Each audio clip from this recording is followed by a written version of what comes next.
Good morning all. आज जावा की 32 lecture series, right ना? 32 Java part 32, right?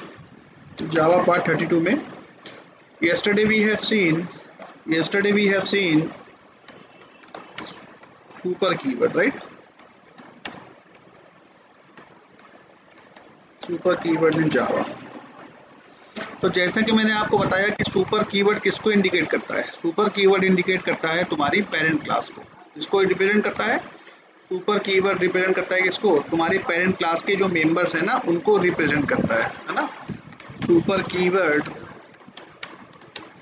is used to represent, है ना, represent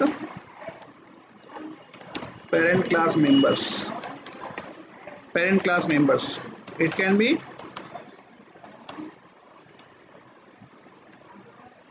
data members, comma methods, comma constructor. Super keyword is used to represent parent class members. It can be data members, methods और constructors. Super keyword के द्वारा हम लोग recognise कर सकते हैं। तो जैसा कि हम लोगों ने एग्जांपल देखा था, मैंने आपको कल बताया था कि अगर हमारे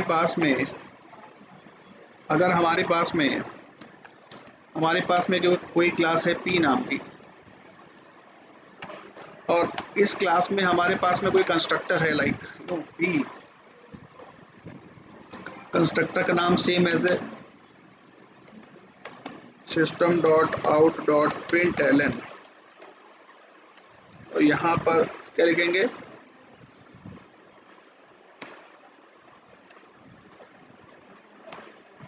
बेस क्लास कंस्ट्रक्टर, राइट? इसके बाद हमारी क्लास है चाइल्ड नाम की, जो एक्सटेंड कर रही है किसकी? एक्सटेंड कर रही है किसको? पी को। इस क्लास में भी हमारे पास में एक कंस्ट्रक्टर है, राइट? कंस्ट्रक्टर का नाम सेम एज ए क्लास का नाम,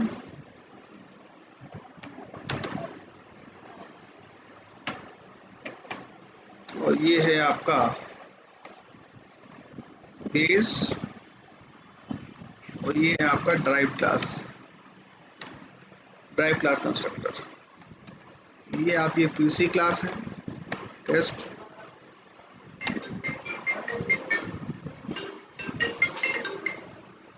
हेलो जी भैया, जी बताइए भैया। जी जी जी। हम्म,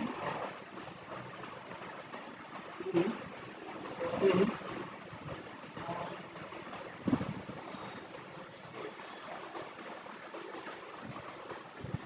अभी एक दो बार और ट्राई कर लीजिएगा, क्योंकि अर्ली मॉर्निंग है काफ़ी ना, इसलिए मैं बोलता हूँ।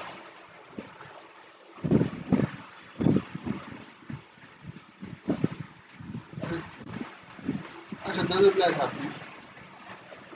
चलिए एक बार फिर से कॉल कर लीजिएगा, उसको उठा लीजिए। ठीक है, ठीक ठीक है भैया, ठीक।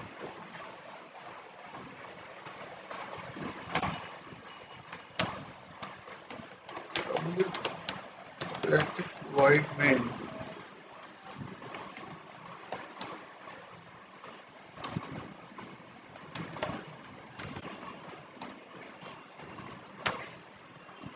अब यहाँ पर मैंने क्या बताया आपको? अगर मैं चाइल्ड क्लास का ऑब्जेक्ट बनाता हूँ, C O B J is equal to new C. जैसे आपने चाइल्ड क्लास का ऑब्जेक्ट बनाया, तो जेवीएम सबसे पहले किसके पास जाएगा? चाइल्ड क्लास के कंस्ट्रक्टर के पास जाएगा, इसके पास जाएगा, और यहाँ से वो इंटरनली ऑटोमेटिकली भेज दिया जाता है किसके पास? पेरेंट क्लास के पास में। और पेरेंट क्लास का कंस्ट्रक्टर पहले क्या हो जाता है? एग्जीक्यूट होता है। यहाँ से जब बाहर निकलेगा तो कहाँ पर लैंड करेगा? वापस यहाँ पर आएगा, फिर इसको प्रिंट करेगा, एंड उसके बाद आंसर आएगा। तो मैंने आपको बताया था कि वो क्यों पेरेंट क्लास के पास चला जाता है डिफ़ॉल्ट कंस्ट्रक्टर को कॉल करने के लिए। तो जैसा कि मैं जानता हूँ, कंट्रोल एस, मैंने इसको सेव किया,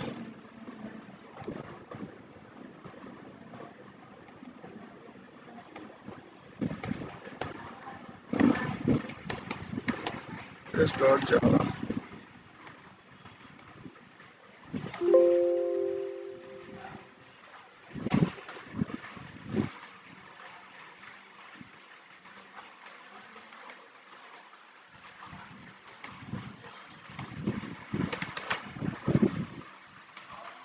जावा C test dot Java compile Java test.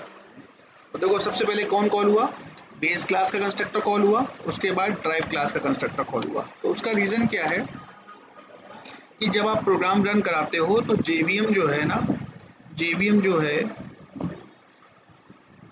यहाँ पर रन टाइम कहीं ना कहीं सुपर डिफ़ॉल्ट कंस्ट्रक्टर को कॉल करता है। यानी कि जब आप प्रोग्राम रन कराते हो तो कहीं ना कहीं जेवीएम यहाँ पर या कंपाइलर यहाँ पर सुपर मेथड ऐड कर देता है at the time of compilation child class में। चाइल्ड क्लास के डिफ़ॉल्ट कंस्ट्रक्टर में, मतलब चाइल्ड क्लास के कंस्ट्रक्टर में वो सुपर मेथड ऐड कर देता है ना।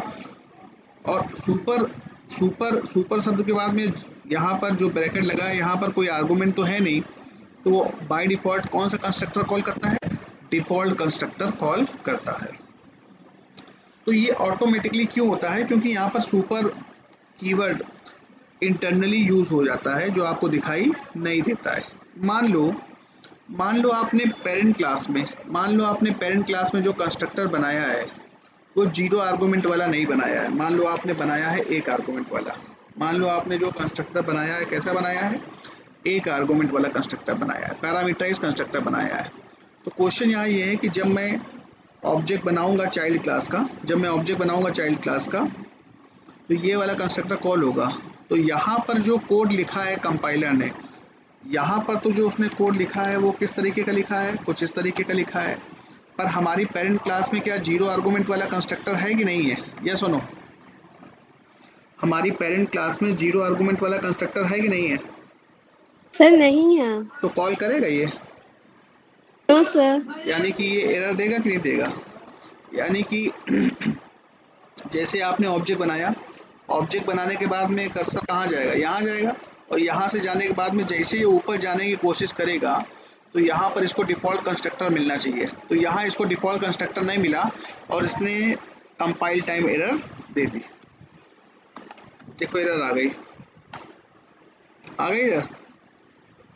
कह रहा है कि constructor P in class P can not be applied to given types. क्या बोला है कि required integer found no arguments. क्या कह रहा है कि actual and formal argument list is differ in length. कहने का मतलब है कि यहाँ पर जो कोड कंपाइलर ने लिखा है वो लिखा है 0 आर्गूमेंट वाले कंस्ट्रक्टर को कॉल करने के लिए, और आपने अपनी क्लास के अंदर 1 आर्गूमेंट वाला कंस्ट्रक्टर बना के रखा है। तो अब वो तो फेल हो गया ना। तो जब इस सिचुएशन में क्या होता है कि बाय डिफ़ॉल्ट वो डिफ़ॉल्ट कंस्ट्रक्टर कॉल करता है पेरेंट क्लास का, पर चूंकि आपने बना दिया है यहाँ पर 1 आर्गूमेंट वाला। तो इस प्रॉब्लम को सॉल्व करने के लिए आपको क्या करना पड़ेगा, पहले तो काम कर रहा था कौन, कंपाइलर या फिर जेवीएम, वो सुपर मेथड लगा रहा था। अब जब उसकी रिक्वायरमेंट फुलफिल नहीं हो रही तो आपको क्या करना पड़ेगा, आपको एक्सप्लिसिटली सुपर कीवर्ड का इस्तेमाल करके 1 आर्गूमेंट वाला कंस्ट्रक्टर कॉल करना पड़ेगा। यानी कि यहाँ पर जो प्री डिफाइंड सुपर मेथड है, यहाँ पर जो प्री डिफाइंड सुपर कीवर्ड है वो इसको कॉल नहीं कर पा रहा था, इसलिए मुझे जानबूझकर ये सुपर मेथड लगाना पड़ा और इस प्री डिफाइंड कंस्ट्रक्टर को, यानी कि जो ये जो यूज़र डिफाइंड कंस्ट्रक्टर है 1 आर्गूमेंट वाला, इसको आपको कॉल करना पड़ा। तो अब ये चल जाएगा, नो प्रॉब्लम। कंपाइल आया। तो इसका मतलब आपको ये चीज़ समझ में आ गई होगी कि sir super keyword by default जो है वो सुपर मेथड की वजह से वो डिफ़ॉल्ट कंस्ट्रक्टर को कॉल कर लेता था पेरेंट क्लास में। पर जब पेरेंट क्लास में डिफ़ॉल्ट कंस्ट्रक्टर ना हो, जब पेरेंट क्लास में डिफ़ॉल्ट कंस्ट्रक्टर बना ही नहीं है, किसी और तरीके का कंस्ट्रक्टर बना हुआ है, तो तुमको एक्सप्लिसिटली उस कंस्ट्रक्टर को कॉल करना पड़ेगा। तुमको एक्सप्लिसिटली उस कंस्ट्रक्टर को, मान लो 0 मतलब अगर पेरेंट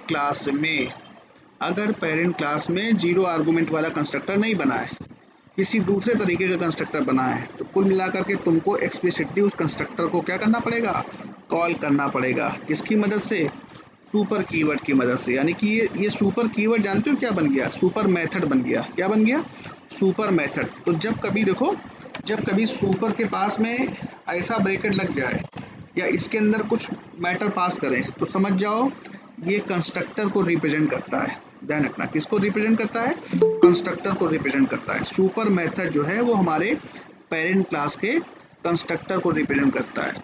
क्लियर है? तो कहने का मतलब ये है कि if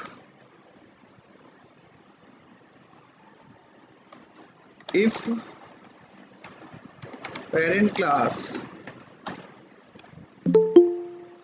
does not have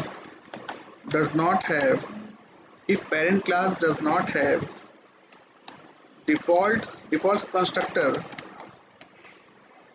if parent class does not have default constructor and have some different and some parameterized constructor,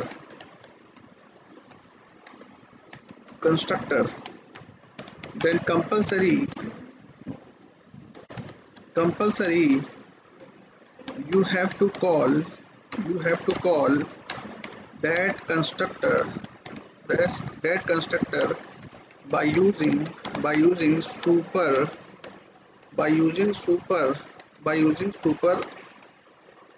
keyword, by using super keyword as a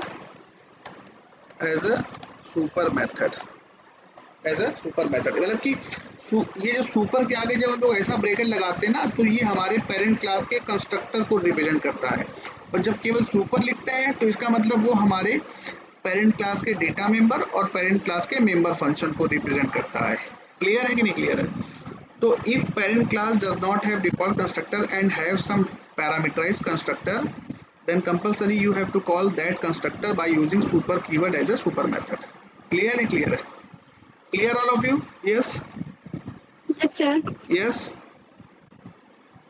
तो ध्यान रखना, जब कभी बेटा सुपर के आगे डॉट लगाओ, जब कभी सुपर के आगे क्या लगाओ, जब कभी सुपर के आगे डॉट लगाओ तो आगे का जो एलिमेंट होगा वो या तो डेटा मेंबर होगा, बराबर है, या फिर सुपर के आगे डॉट लगा है या तो फिर वो क्या होगा, मेंबर फंक्शन होगा। ठीक है? पर जब सुपर के आगे डायरेक्टली ऐसा ब्रैकेट लगाओ तो समझ जाओ वो किसको रिप्रेजेंट कर रहा है? वो रिप्रेजेंट कर रहा है किसको? वो रिप्रेजेंट कर रहा है किसको? पेरेंट क्लास के कंस्ट्रक्टर को रिप्रेजेंट कर रहा है। पेरेंट क्लास के कंस्ट्रक्टर को रिप्रेजेंट कर रहा है और ये पेरेंट क्लास के डेटा मेंबर को रिप्रेजेंट करता है। ठीक है? पेरेंट क्लास के डेटा मेंबर्स, राइट? और ये नीचे वाला पेरेंट क्लास की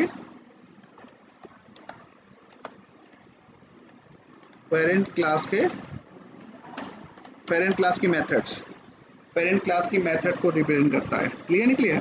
तो जब कभी सुपर के आगे डॉट लगाओ, जब कभी सुपर के आगे डॉट लगा है तो समझ जाओ वो या तो पेरेंट क्लास के डेटा मेंबर को कॉल करेगा, वो या फिर पेरेंट क्लास के मेंबर फंक्शन को कॉल करेगा। और जब सुपर के आगे ऐसा ब्रैकेट लगा हो तो समझ जाओ पेरेंट क्लास के कंस्ट्रक्टर को रिप्रेजेंट कर रहा है।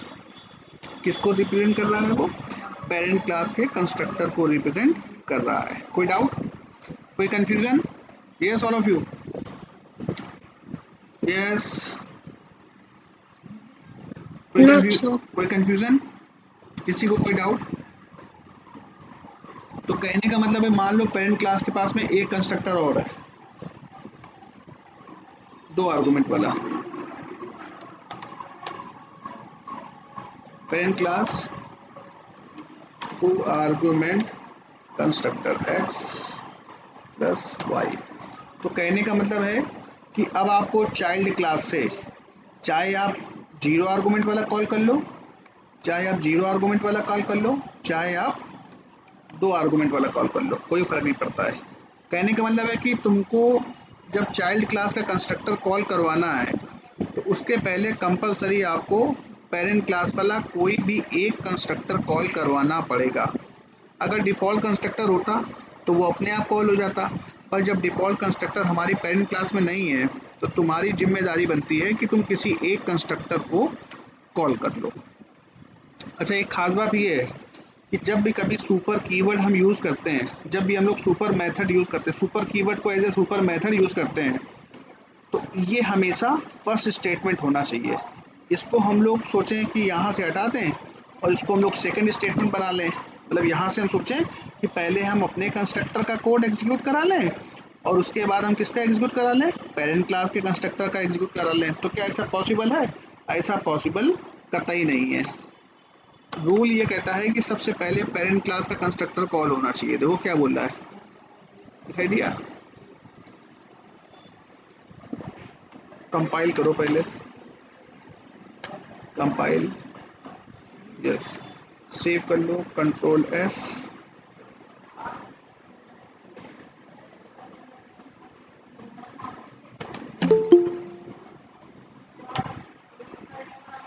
दिखाई दिया क्या बोल रहा है? Call to super method must be the first statement in constructor. ध्यान रखना, सुपर मेथड अगर आप यूज कर रहे हो, सुपर कीवर्ड को as a super method use कर रहे हो, तो it should be the first statement.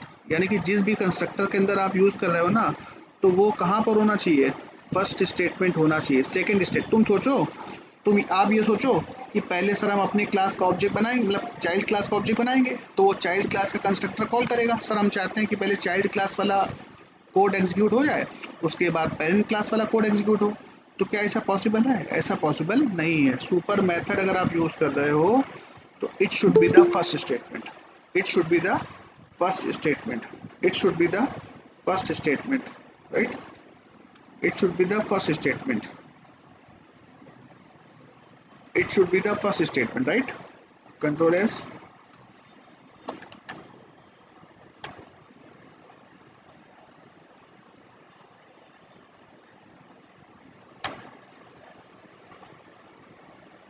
Clear है?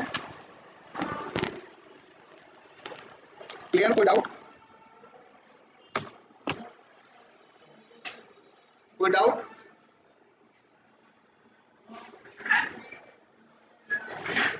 Yes, any confusion?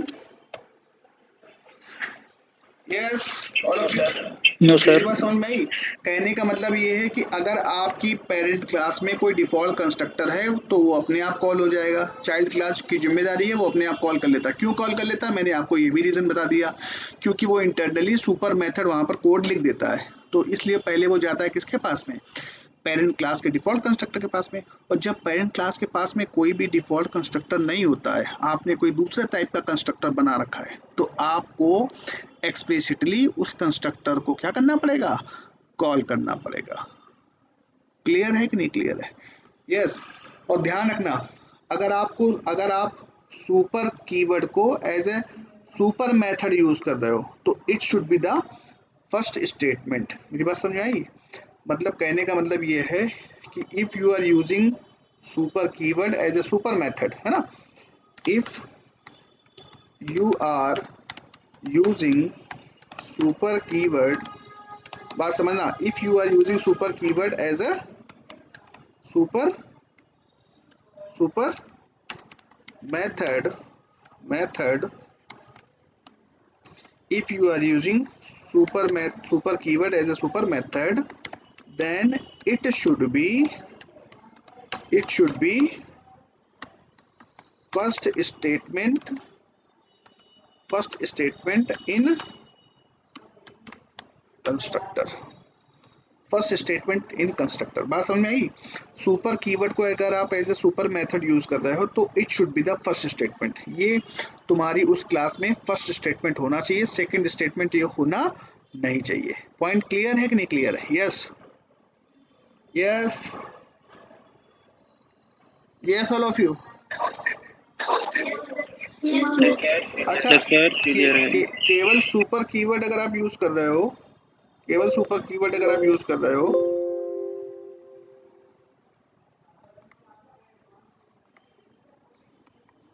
केवल सुपर कीवर्ड अगर आप यूज कर रहे हो, केवल सुपर कीवर्ड अगर आप यूज कर रहे हो, केवल सुपर कीवर्ड, है ना?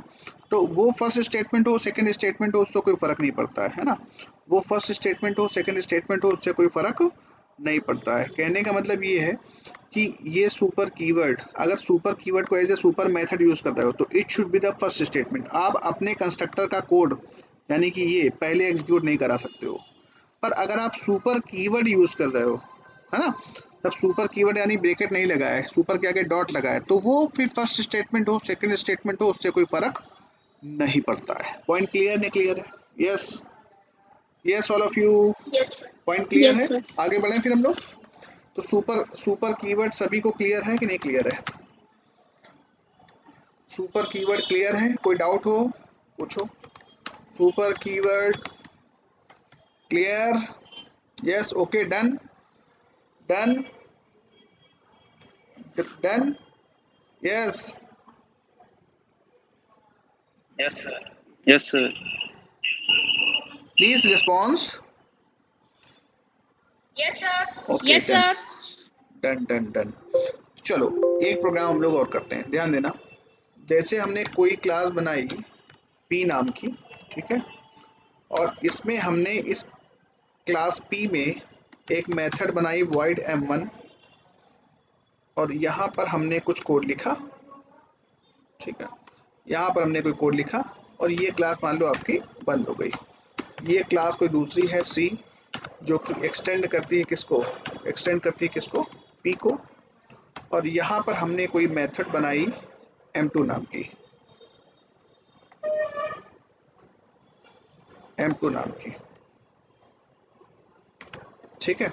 यहाँ पर हमने m1 नाम की मेथड बनाई और यहाँ पर हमने m2 नाम की मेथड बनाई, ठीक है, नो प्रॉब्लम। और ये रहा आपका main class test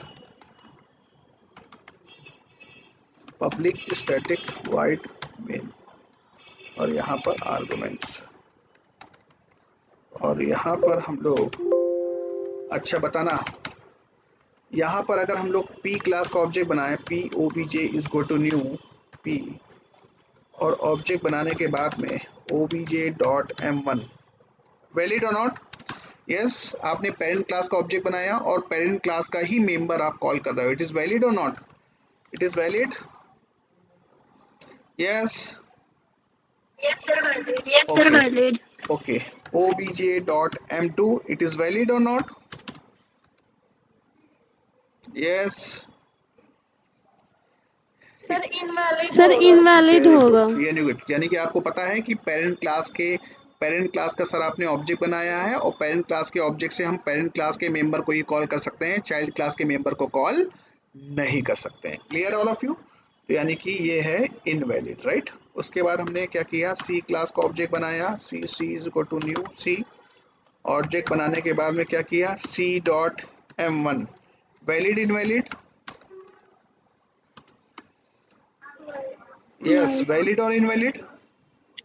Sir, valid होगा. Sir, valid क्योंकि होगा. आपने चाइल्ड क्लास का ऑब्जेक्ट बनाया और आपको पता है कि चाइल्ड क्लास जो है अपने अपने क्लास के मेंबर्स को एक्सेस कर सकती है as well as parent class के मेंबर को एक्सेस कर सकती है, नो प्रॉब्लम। तो C dot m1 valid, no problem. Sir C dot m2 valid और इनवैलिड?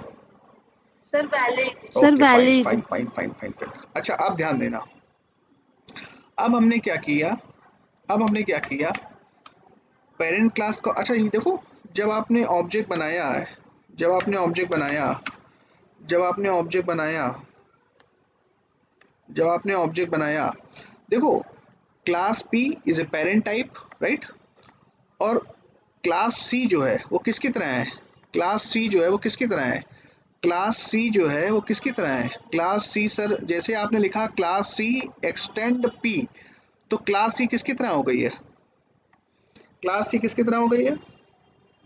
यानी कि अगर हम बात करें तो क्लास C और P दोनों सेम हो गई कि नहीं सेम हो गई है?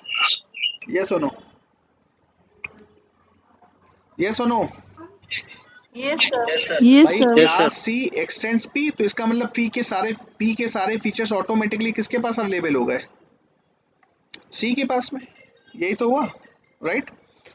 तो कहने का मतलब ये है कि यहाँ पर हम लोगों ने P क्लास का ऑब्जेक्ट बनाया, P obj is equal to new C, क्या ऐसा पॉसिबल है, ऐसा पॉसिबल है कि ऐसा पॉसिबल है, C is equal to new P, कौन सा पॉसिबल है? सर सेकंड वाला सी का जो ऑब्जेक्ट बना के इक्वल टू न्यू पी है सर।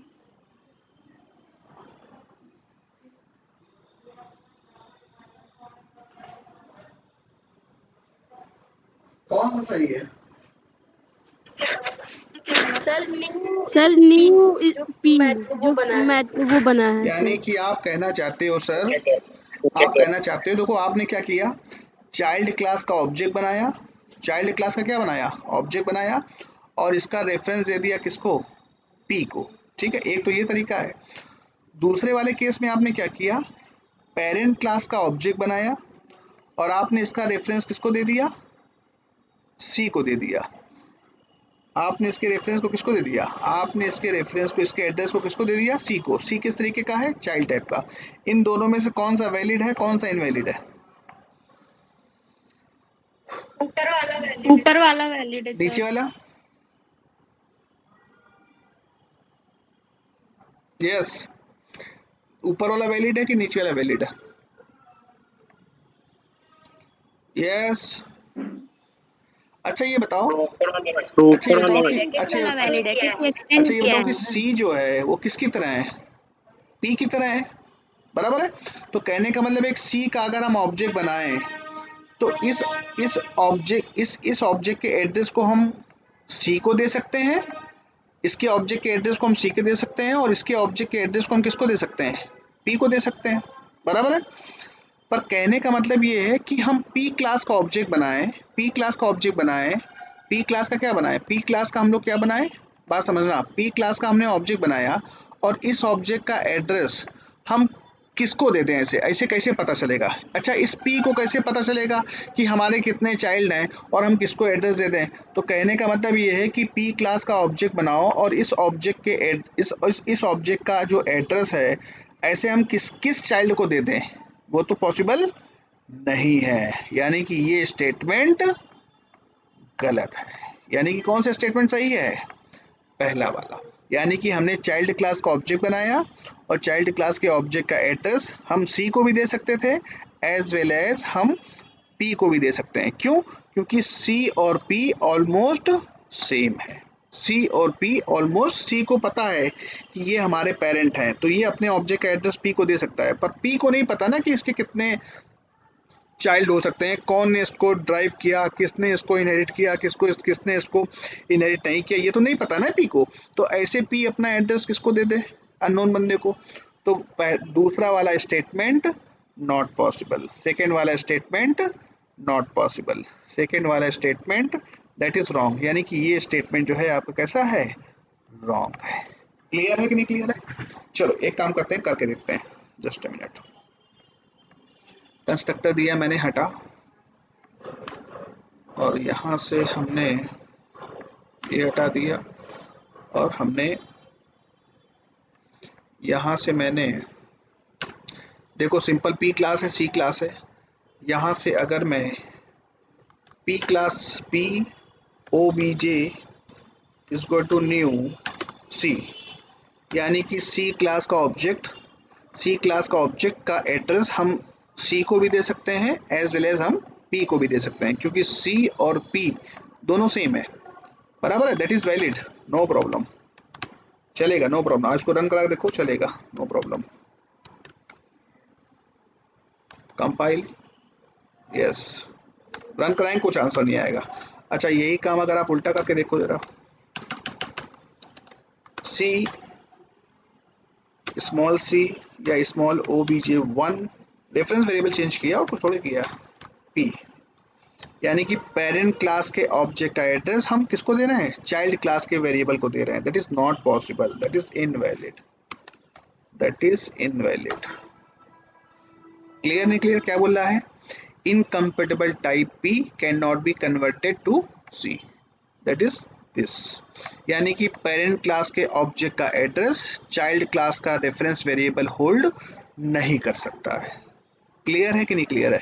पर बेस क्लास का रेफरेंस चाइल्ड क्लास के ऑब्जेक्ट का एड्रेस स्टोर कर सकता है, बराबर है। यानी कि ये चीज पॉसिबल नहीं है, दैट इज इनवैलिड। तो मैंने इसको हटा दिया। तो ऐसा पॉसिबल है, यानी कि पेरेंट क्लास का रेफरेंस यानी कि बेस क्लास का रेफरेंस, बेस क्लास ये जो OBJ है रेफरेंस है किस टाइप का है, P टाइप का यानी कि पेरेंट टाइप का, और ये जो ऑब्जेक्ट है किसका है, चाइल्ड टाइप का, है ना। तो बेस क्लास का रेफरेंस चाइल्ड क्लास के ऑब्जेक्ट का एड्रेस स्टोर कर सकता है, बराबर है। तो यानी कि ये बात जरा हम लिख लें यार अपनी भाषा में, क्या लिख लें, अ बेस क्लास रेफरेंस, है ना, यानी कि ये पॉसिबल है। क्या पॉसिबल है sir, a base class reference, a base class reference variable can point object of child class, बराबर है। a base class reference यानी कि पेरेंट क्लास का रेफरेंस चाइल्ड क्लास के ऑब्जेक्ट का एड्रेस स्टोर कर सकता है। Base class reference can point object of child class, but child class reference child class reference variable cannot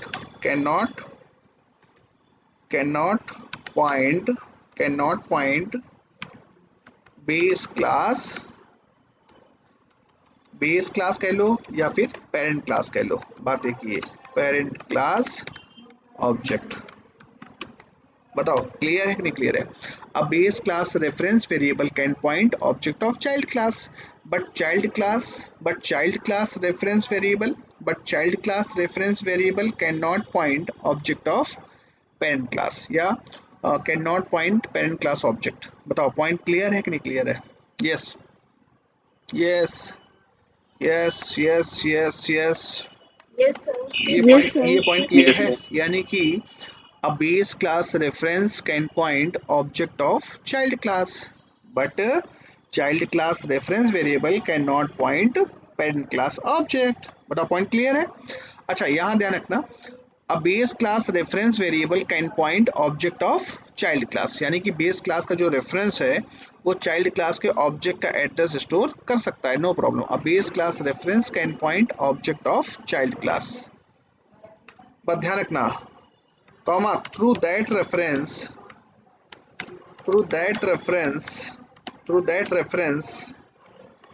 we can access only those members of child class which are present in parent class which are present in parent class। और यहाँ पर आप कर लो, base की जगह कर लो, base कहो या पेरेंट कहो, बात एक ही है ना। A parent class reference variable can point object of child class. Through that reference we can access only those members of child class which are present in parent class। ये बात समझ में आई जरा, ये तो बात आपको समझ में आ गई होगी कि a parent class reference variable can point object of child class, ये तो वैलिड है। पर ये कह रहा है कि उस रेफरेंस से through that reference we can access only those members of child class which are present in parent class। क्या मतलब इसका, इसका मतलब मैं आपको बताता हूँ, ध्यान देना। जैसे कि सपोज दैट आपने क्लास बनाई P नाम की, पेरेंट, राइट। इसके अंदर मान लो कोई मेथड है void m1, इसके अंदर एक मेथड है void m1 और इसके अंदर एक मेथड है void m2, ठीक है। इसके अंदर एक void m1 मेथड है और इसके अंदर एक void m2 मेथड है। एक हमारे पास में और है क्लास C जो कि एक्सटेंड कर रही है किसको, एक्सटेंड्स P, ठीक है। इसके अंदर एक मेथड है void m3 और void m4, बराबर है। यानी कि C के अंदर एक m3 मेथड है और एक m4 मेथड है और P के अंदर m1 m2 मेथड है। आपने ऑब्जेक्ट बनाया P OBJ, यानी कि OBJ तुमने किस तरीके का बनाया है, OBJ तुमने बनाया है किस तरीके का, पेरेंट टाइप का। तो ये OBJ जो है न्यू P कर सकते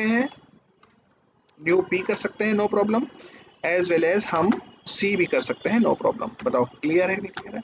पर कहने का मतलब है कि इस रेफरेंस से देखो ऑब्जेक्ट किसका है, ऑब्जेक्ट है चाइल्ड क्लास का, रेफरेंस किसका है, पेरेंट क्लास का, ठीक है। तो कह रहा है कि इस रेफरेंस से मैं चाइल्ड क्लास के वही मेंबर एक्सेस कर सकता हूं जिनकी एक कॉपी पेरेंट क्लास के पास में भी हो। यानी कि अगर हम obj.m1 वैलिड है कि इनवैलिड है, वैलिड है कि इनवैलिड है, सर वैलिड है। सर अच्छा वैलिड है। obj.m2 वैलिड है कि इनवैलिड है, वैलिड है कि सर इनवैलिड, वैलिड है। सर अच्छा वैलिड है। obj.m3 वैलिड है कि इनवैलिड है, इनवैलिड। वैलिड है। obj.m4 वैलिड वैलिड है, इनवैलिड। इनवैलिड इनवैलिड है। है। अच्छा मान लो हमने m1 मेथड को हमने ओवरराइड कर दिया, m1 मेथड को हमने क्या कर दिया, ओवरराइड कर दिया, यानी कि इस m1 मेथड को, इस m1 मेथड को मैंने क्या कर रखा है, ओवरराइड कर दिया, कहाँ पर, चाइल्ड क्लास में, राइट ना। तो अब बताओ ये जो m1 मेथड आपने कॉल करी है, ये पेरेंट क्लास वाली m1 मेथड कॉल करेगा कि चाइल्ड क्लास वाली m1 मेथड कॉल करेगा, sir child class sir child class वाली किसको कॉल कॉल करेगा, करेगा। चाइल्ड क्लास में जो चाइल्ड रहेगा क्लास उसी को में जो कॉल रहेगा करेगा। उसी को कॉल देखो करेगा। ये रेफरेंस किसका है, पेरेंट टाइप का, ऑब्जेक्ट किसका है, चाइल्ड। तो ये कह रहा है कि रेफरेंस भले ही पेरेंट का हो, ऑब्जेक्ट किसका है, चाइल्ड का। इस रेफरेंस से इस रेफरेंस से इस रेफरेंस से मैं चाइल्ड क्लास के वही मेंबर एक्सेस कर सकता हूं जिनकी एक कॉपी किसके पास हो, पेरेंट के पास।